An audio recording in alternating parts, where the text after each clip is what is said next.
So I'm out here on the beautiful Biloxi, Mississippi beach. Came across something you don't see every day. How about a giant 70-foot cockroach on a tugboat? So the owner of Bay Pest Control heard about them going to turn this tugboat into a fishing reef, and he decided to sponsor it.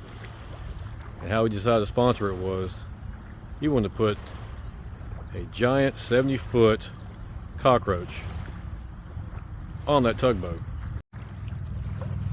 And tomorrow they're going to take it about 20 miles south of here and sink it in about 100 foot of water and become the world's only cockroach fishing reef and the world's largest cockroach, 70 foot.